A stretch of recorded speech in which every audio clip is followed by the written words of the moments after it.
Assalamualaikum warahmatullahi wabarakatuh. Perkenalkan nama saya M. Fahri dengan NIM 22135022. Di sini saya akan mempresentasikan UTS Manajemen Homestay saya, yaitu membahas tentang 10 artikel ataupun jurnal yang mengenai tentang homestay. Yang pertama ada artikel saya yang berjudul Accommodation Communication by Changing Social Identity yang ada di volume 1 nomor 1 Februari 2023 PP 259266, yaitu pendatang dari Solo di Jakarta melakukan akomodasi komunikasi dengan mengubah dialek mereka untuk meminimalkan konflik dan agar diterima di lingkungan baru. Proses penyesuaian dialek ini bervariasi tergantung dari kemampuan adaptasi individu dan interaksi dengan penutur dialek Jakarta. Teori akomodasi komunikasi Howard Girls menjelaskan alasan dan cara individu menyesuaikan perilaku komunikasi mereka. Ada 3 bentuk akomodasi, yaitu konvergensi, divergensi, dan akomodasi berlebihan. Selanjutnya yaitu the impact of foreign tourist visit growth toward accommodation and macroeconomic aspect in Indonesia over the period 2000 sampai 2016.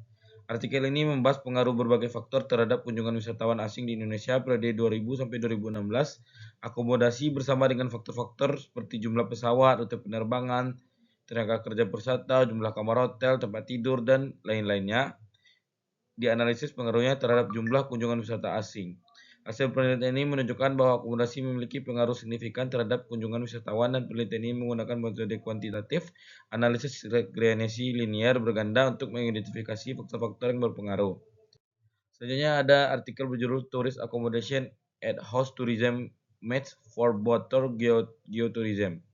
Artikel ini membahas tentang akomodasi turis di kawasan geotourism Batur dengan pendekatan house tourist match. Penelitian ini bertujuan untuk menemukan kesesuaian antara kebutuhan wisatawan dan ketersediaan akomodasi di Batur yang dilatar belakangi oleh fenomena kunjungan wisatawan yang singkat.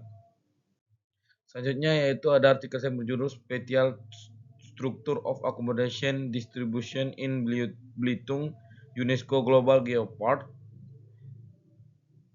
A3S Web of Conference 600-03004.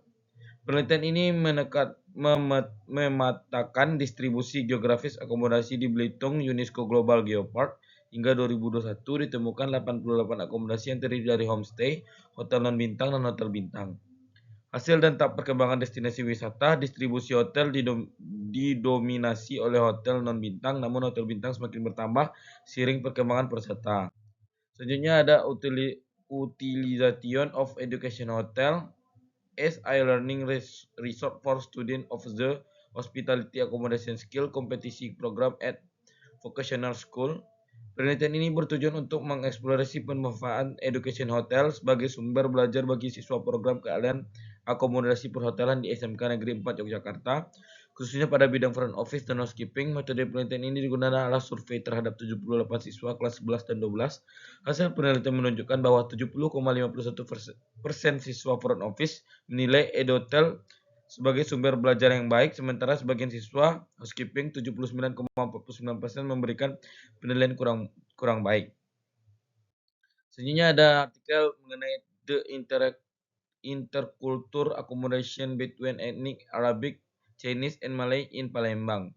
Artikel ini membahas akomodasi budaya etnis Arab, Cina, dan Melayu di Palembang. Penelitian ini etnografi and menemukan bahwa ketiga etnis hidup berdampingan dengan ekosistem sosial ekonomi yang serta beradaptasi dengan baik. Meskipun pernah terjadi konflik yang melibatkan komunitas Cina, pola interaksi antar ketiga suku didasarkan pada nilai transaksional sehingga integrasi antar etnis berjalan dengan baik.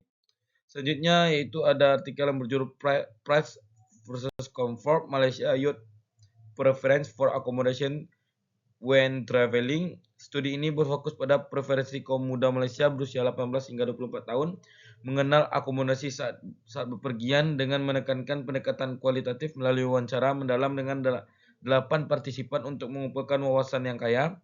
Para partisipan memprioritaskan kenyamanan dan lokasi saat memilih akomodasi dengan penekanan yang signifikan pada pertukaran antar harga dan kenyamanan. Penelitian ini mayoriti bahwa sebagai besar responden bersedia berkompromi dengan fitur kenyamanan untuk menghemat uang yang didedikasikan meningkatnya sensitivitas terhadap harga.